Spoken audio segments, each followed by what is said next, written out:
आखिर क्यों रखा काली माता ने शिवजी के सीने पर अपना पैर?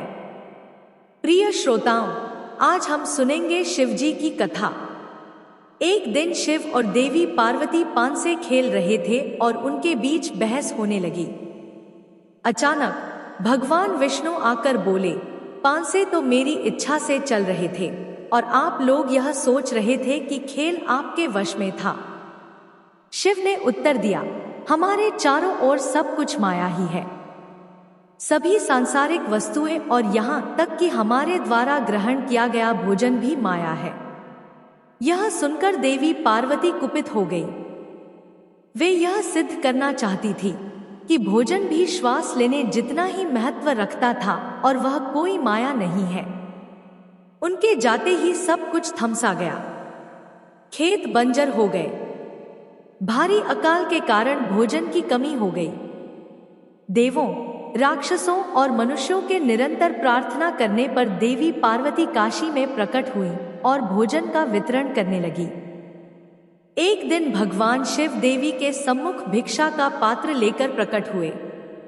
उन्होंने कहा, मैं तुम्हारे बिना कुछ नहीं हूं और मुझे मेरी भूल का अनुभव हो गया है। भोजन शरीर तथा आंतरिक आत्मा दोनों के लिए बहुत अधिक महत्व रखता है। तभी से पार्वती को अन्नपूर्णा देवी भोजन की देवी के रूप में भी पूजा जाता है। देवी काली ने संसार की रक्षा की। उन्होंने दुष्ट रक्तबीज के प्राण लिए और उसे आकाश की ओर उठाते हुए उसके शरीर से रक्तपान किया। रक्तबीज के रक्तपान से मदमत काली नृत्य करने लगी। वे इस प्रकार आवेश में आकर झूलने लगी कि अपने पर वश न रहा। सारा संसार उनके साथ डोलने लगा। आकाश उनके हास्य से अंधकारमय हो गया। देवताओं को भय होने लगा कि संसार नष्ट हो जाएगा। उन्होंने मिलकर शिव से प्रार्थना की, हे भगवान, हम आपसे प्रार्थना करते हैं, कृपया कुछ करें, अन्यथा हम सभी नष्ट हो जाएंगे। शिव ने काली को रोकना चाहा और कई बार पुकारा, परंतु काली का आवेश नहीं थमा। वे उसी तरह हंसते हुए विकराल नृत्य करती रहीं। उन्हें रोकने के लिए शिव उनके मार्ग में जाकर लेट गए। काली ने उसी तरह नाचते और सिर पटकते हुए अपने पति पर पैर रख दिया। काली को यह समझने में कुछ क्षण लगे कि उन्होंने किस पर पैर रख दिया था। शिव को देखते ही उन्होंने उसी समय विनाश का तांडव बंद कर दिया और अपने शांत रूप में लौट आई। देवताओं के पास एक ऐसा पेय था जिसे वे सोमरस कहते थे। वह जीवन के लिए अमृत के समान था। उसे एक पात्र में रखा गया था। उपदेव गंधों को सोमरस की निगरानी का भार सौंपा गया था।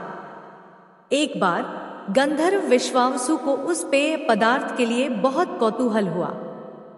जब वह सोमरस को ग्रहण करने की इच्छा को रोक नहीं सका तो उसने उसे चुराने की योजना बना ली। वह पात्र को चुराकर गंधर्व लोक भागा और उसे कहीं छिपा दिया। जब सोमरस गंधर्वों के पास आ गया तो वे बड़ी सरलता से देवों को मूर्ख बनाने लगे। इसी दौरान स्वर्ग में देवों को सोमरस की चोरी का पता चला तो उन्हें बहुत क्रोध आया। वे हमला करने के बजाय शांतिपूर्ण उपाय से सोमरस वापस पाना चाहते थे। जब उन्हें कोई हल नहीं मिला तो वे उपाय के लिए देवी सरस्वती के पास गए। ज्ञान की देवी ने उनकी सारी बात सुनी और कहा, चिंता मत करो, मैं तुम्हारा सोमरस वापस ले आऊंगी। देवी सरस्वती एक युवती के भेष में गंधों के पास जाती है। उनके हाथ में एक वीणा थी। चारों ओर वीणा का मधुर स्वर गूंज रहा था। गंधर्व जल्दी ही उस सुर से आकर्षित हो गए। गंधर्व संगीत की तंद्रा में लीन थे। जब अचानक ही संगीत बंद हुआ तो वे निराश हो गए। विश्वावसु ने उस युवती से पूछा, तुमने अपना वाद्ययंत्र बजाना क्यों बंद कर दिया? क्या हमें इसको शिक्षा दोगी? युवती ने कहा, मुझे वादन की शिक्षा देने में प्रसन्नता होगी, परंतु मेरी एक ही शर्त है। संगीत सीखने के विचार से प्रसन्न गंधर्वों ने हामी भर दी। निश्चित रूप से, आप क्या चाहती हैं? मैं चाहती हूं कि तुम देवताओं से चुराया हुआ सोमरस वापस कर दो। अगर तुम सहमत हो तो मैं सरस्वती तुम्हें बड़ी प्रसन्नता से संगीत की शिक्षा प्रदान करूंगी। गंधर्वों को अपराध बोध का अनुभव हुआ और उन्होंने देवताओं का सोमरस लौटा दिया। सरस्वती ने अपना वचन निभाते हुए गंधर्वों को संगीत की शिक्षा प्रदान की। एक दिन महर्षि दुर्वासा स्वर्ग लोक की यात्रा पर आ रहे थे। दुर्वासा को बहुत जल्दी क्रोध आ जाता था और वे उसी समय श्राप दे दिया करते। जब वे वहीं घूम रहे थे तो हवा के वेग से उनके शरीर पर पड़ा एकमात्र वस्त्र उड़ने लगा। वे उसे संभालने की कोशिश में थे ताकि निर्वस्त्र न हो जाए, परंतु हवा उसे उनसे दूर किए जा रही थी। दुर्वासा की परेशानी देखकर गंगा खिलखिलाने लगी। जब महर्षि दुर्वासा ने गंगा के हंसने का स्वर सुना तो वह कुपित हो गए। उन्होंने कहा, गंगा तुम दूसरों का सम्मान करना नहीं जानती। तुम स्वर्ग लोक पर लांछन हो। तुम जल्दी से स्वर्ग लोक छोड़ दो और धरती पर नदी के रूप में रहो। गंगा सुनकर स्तब्ध हो गई। देव भी सदमे में थे।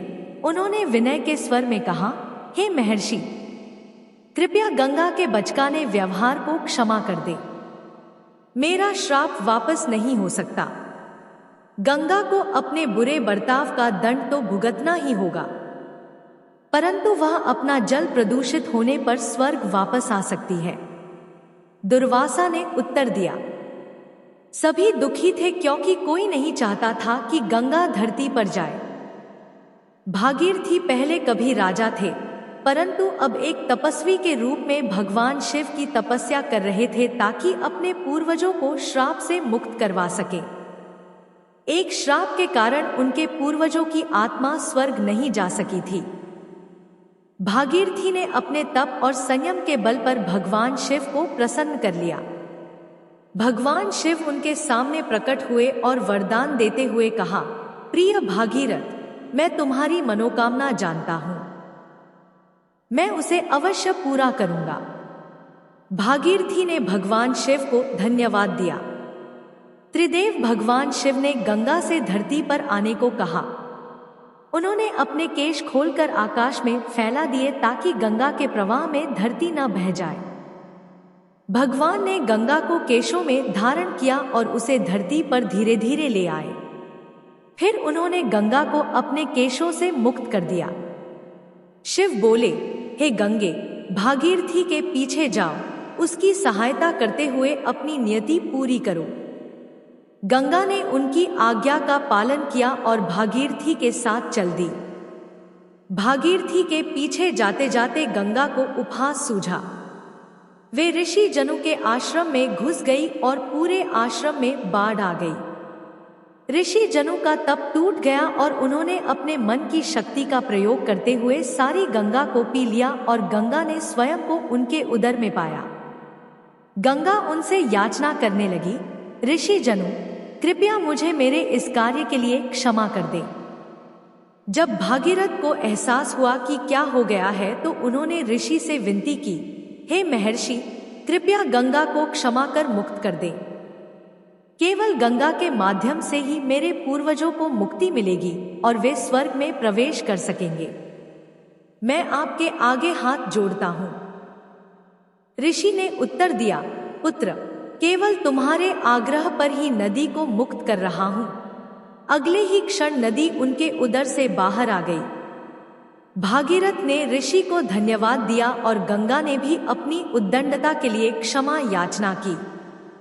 अंत में भागीरथ गंगा सहित सूखे हुए सागर के निकट पहुंचे।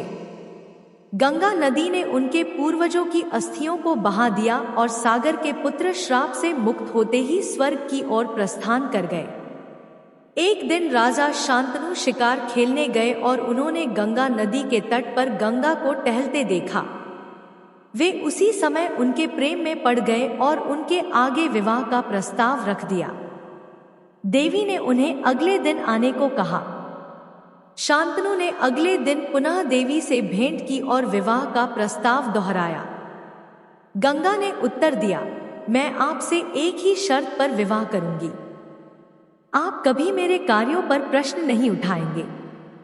अगर आपने ऐसा किया तो मैं आपको उसी समय छोड़ दूंगी।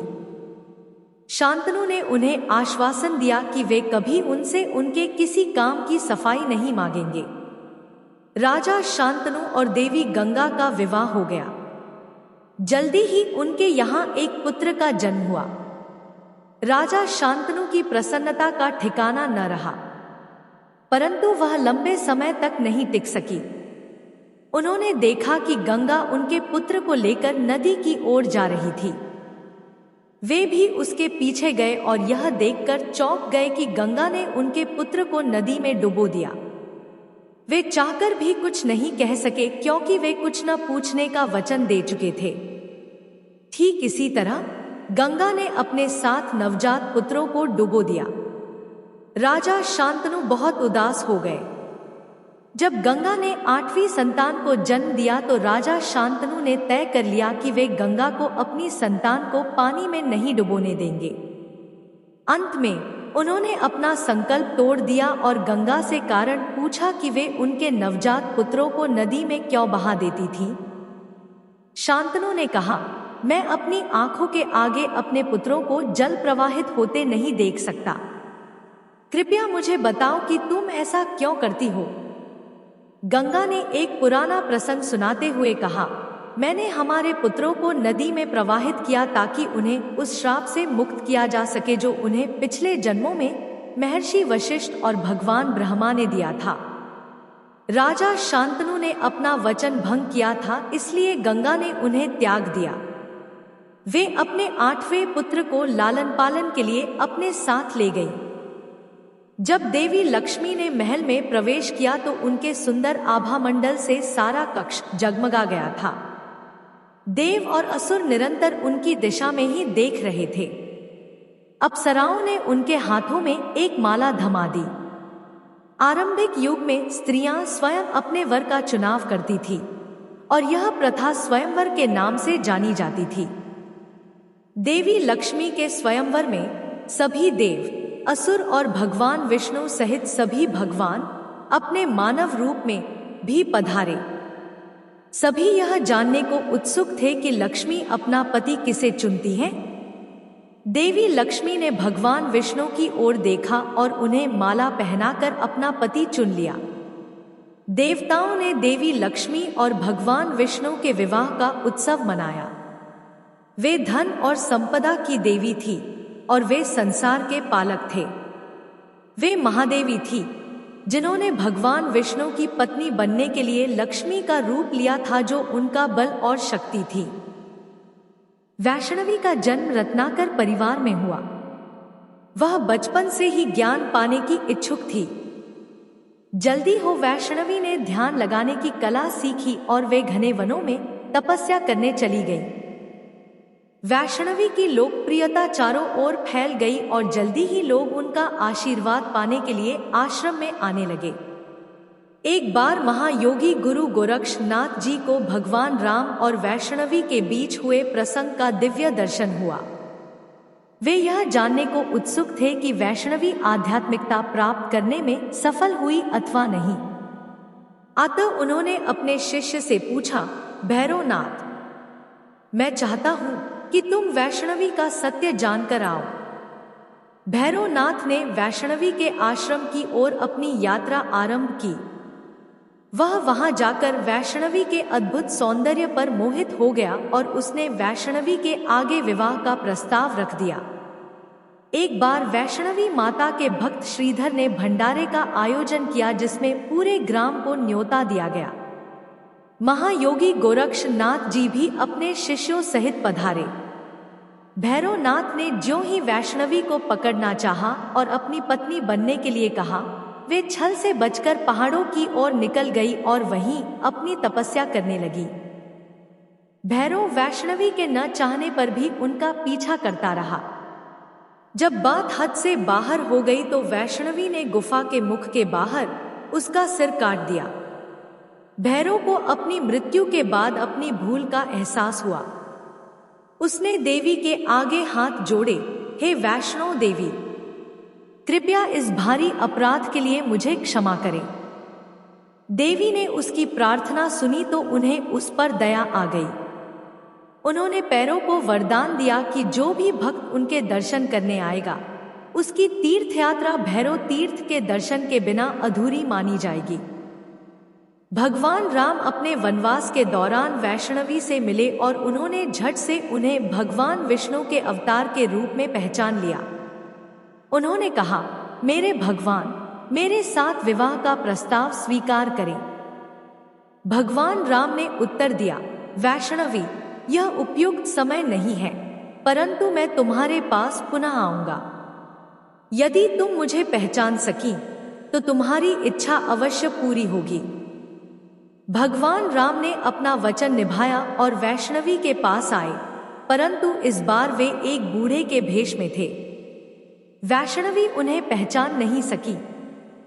जब उन्हें पता चला कि वह बूढ़ा कौन था तो वे रोने लगी। भगवान राम ने उन्हें दिलासा देते हुए कहा, अभी तुम्हारे लिए उपयुक्त समय नहीं आया। मैं अंततः कलयुग में कल्कि के अवतार में प्रकट होऊंगा। एक दिन सूर्य तेजी से चमक रहा था। मिथिला के राजा जनक खेतों में काम कर रहे थे। जब वे वापस जाने की सोच रहे थे तो उन्हें खेत के दूसरी ओर से रोने की आवाज सुनाई दी। जब वे उस ओर गए तो एक नन्ही सी बच्ची को अपनी ओर देखते पाया। वह उन्हें देखकर मुस्कुरा रही थी। प्रसन्नचित्त जनक ने उसे देवी धरती का उपहार समझकर गोद में उठाया और अपने महल में ले आए। उन्होंने उसे सीता नाम दिया। एक दिन सीता अपनी बहनों के साथ खेल रही थी और उन्होंने अचानक ही उस मेज को उठा लिया जिस पर शिव धनुष रखा था। वह दिव्य धनुष इतना भारी था कि उसे कोई हिला तक नहीं पाता था। जनक भी वहीं थे। वे अपनी पुत्री को ऐसा असंभव कार्य करते देख दंग हो गए। तभी उन्होंने यह निर्णय लिया कि उन्हें सीता के बल के अनुरूप ही उसके लिए वर खोजना होगा।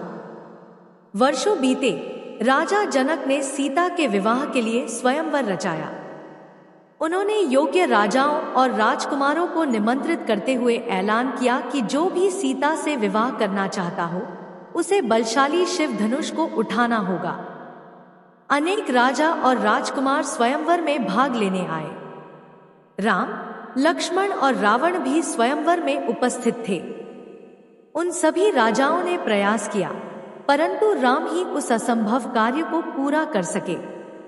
उन्होंने शिव धनुष को उठा लिया, परंतु जो ही वे उसकी प्रत्यंचा चढ़ाने लगे, वह घनघोर गर्जना के साथ टूट गया। हे राम, मैं अपनी पुत्री का हाथ तुम्हें सौंपता हूं। जनक प्रसन्नता से विभोर होकर बोले। जब सभी उत्सव मना रहे थे तो परशुराम महल में पधारे। वे जानना चाहते थे कि शिव धनुष किसने तोड़ा। राम ने विनम्रतापूर्वक कहा कि उन्होंने शिव धनुष भंग किया है। परशुराम कुपित हुए, परंतु जनक ने परशुराम का रोष शांत किया और उन्होंने युगल जोड़ी को आशीर्वाद दिया।